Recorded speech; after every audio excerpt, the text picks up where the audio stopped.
Okay, so here we are in Fellowship of the Ring. This is the fourth turn during the Fellowship player turn. I just finished the turn. This is what we have. We see this is Glorfindel up here. Now he spawned off a decoy, but he tried to cross the river, failed. He also tried to get boats, river boats. Neither of those succeeded. So he's going to be staying there, and he'll be able to muster the rest of the Fellowship up there, which gets more pieces moving. You see, whatever is left of Gandalf split into two groups. One went north. Well, a couple of guys went north. 3 went south. Well, 2 went south. This guy got stuck behind and didn't get anywhere.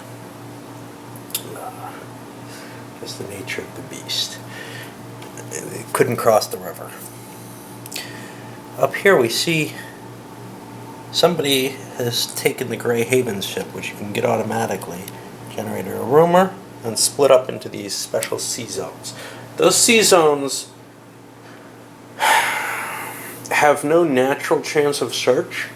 However, there is a chance that your ship could just sink.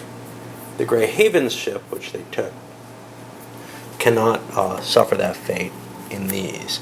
I think up here it could end up in a wreck. But it's much safer if you have the Grey Haven ship. Saw some movement down here where the two groups were found. Where the groups were found, and they moved up and around and kind of scattered all over. We got little Aragorn type things with 3 movement allowance up there, and lots of Hobbit things. Now, I think the Dark Power player is going to challenge a lot of these Hobbits.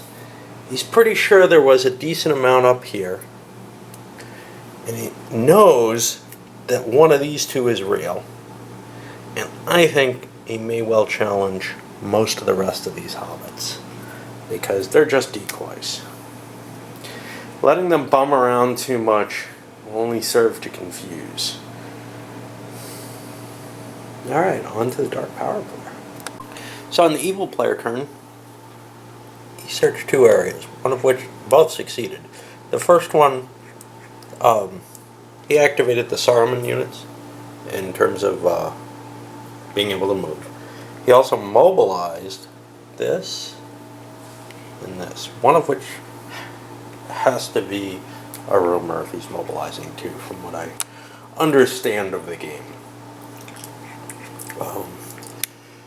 Now, let's go to those searches. This one, there was nothing there. This one, however, he found a major group, and the search result was an FH. That means there's going to be contact between the 2 forces there, and it's going to just be a normal, regular battle. Force 3, which is quite potent. The Witch King, a couple Nazgul, and a Saronic agent who managed to gather together against, and these actually don't have to be revealed, against the B force, which is Aragorn and 4 hobbits. Well, this could be it for the Fellowship. Probably not. They can probably disengage after a round of combat. But it certainly doesn't look like a good effect. On top of that, the Evil player is going to play the Contact card, preventing disengagement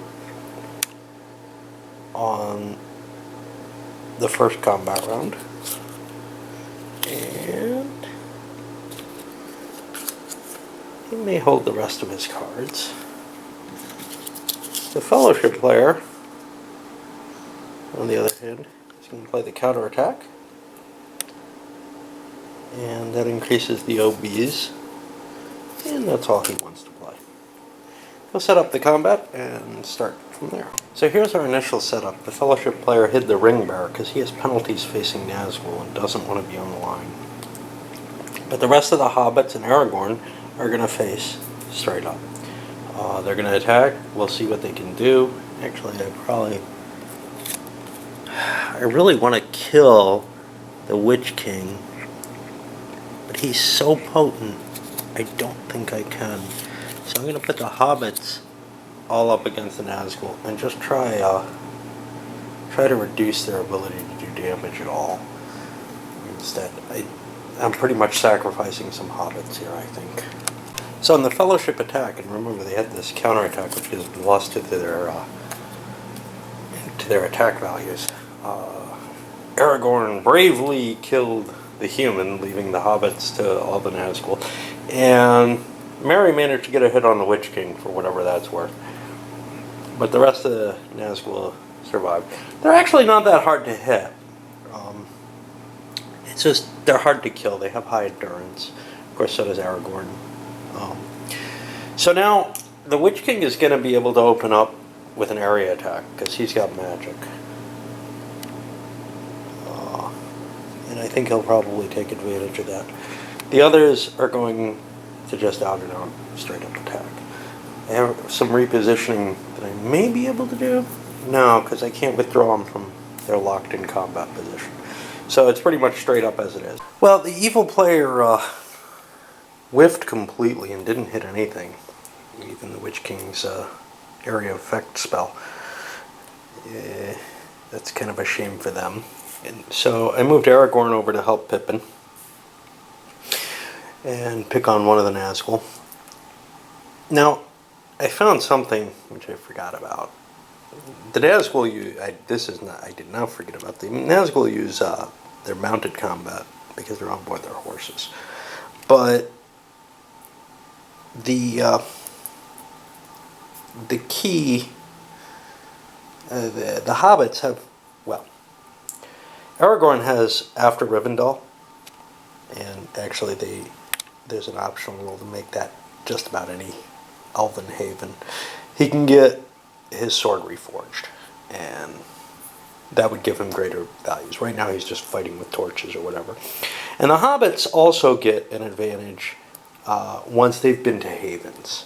Now, I couldn't find the rule on how this is increased specifically. What I think is they get 1 mark at any haven, and Frodo gets a special mark for Rivendell because he picks up the chainmail and sting and the really cool weapons. But the others are to represent the barrel white weapons, and I don't know if they have to actually face a barrel white or if they can pick them up at a haven like the Old Forest. And I looked through the rules and I could not find the specifics on this one. I'm pretty sure that they haven't done anything that triggered it, so they're fighting with sticks or whatever. Alright, so they get 1 more attack, the Sauron player gets an attack, and then they get an attempt to disengage. So far it's not going too badly for them. Aragorn and Pippin tried to attack the Nazgul itself. Aragorn managed to score 5 wounds on the Nazgul, but they didn't kill it. The other 2 hobbits went after the horses.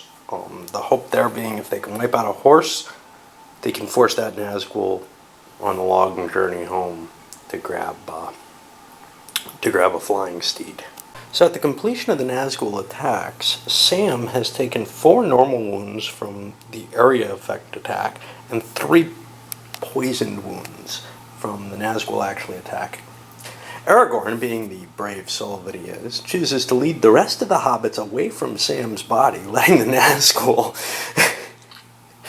look for the ring on it and finish him off. Sam's dead now. They could have tried to carry him off, but that would reduce their chances of successfully escaping. Frodo is a bit sad. But yeah, it was a situation where Sam probably was going to die anyway because of he was nearly at double his endurance and he's got the poisoned wounds. So he's basically out of it. However, the rest of the Fellowship party here gets to withdraw. So now, at the end of... there was something I noticed while I was looking up the rules on this combat that I had forgotten again. which is that the ring bearer, if he's wounded by a Nazgul, forces the Nazgul to retreat. I'll try to remember that for the next encounter, but I don't think it's terrible what happened here. I'm going to be marking the Nazgul as wounded over on the counter sheet, over on the display sheet. Normally you'd use, on the back of the rule book, there's an informational chart. You'd use paper and pencil for this. But since I'm playing solo, I figured it's not really harmful to keep track of it this way. They recover, as would Fellowship players. The evil player got a lot of benefits this turn. Not only, I mean, it seems like, oh, geez, they got away. It looked like a doomed situation. Not only did he force the Hobbit, well, the Fellowship party back into one of these three spaces. Remember, the evil player is able to restrict the retreat spaces. But he also, and got rid of an annoying pesky hobbitses. But he also knows this is probably unimportant. Well, it is unimportant, because he knows the ring is in that group. The Nazgul are able to sense it. So he can ignore that. That's fatty. Yeah. So now he has to worry about whichever group it is, and it's one of these three, making it probably back to Rivendell, because that's the Greyhaven's boat. There's not going to be another one. Well, one of these two is. There's not going to be another one. So there's no chance that I think they're going to take a sea route at this point. It's really, really bad news for the Fellowship right now. Does it mean it's over? No. Nah. But it does mean that they have to scramble, and they're nowhere near as far along as they should be at this point in the game, going by the historical. I did a lot better in my solo, in my game that was opposed play. I don't think the enemy player found me at all. Really, for most of the game. All right.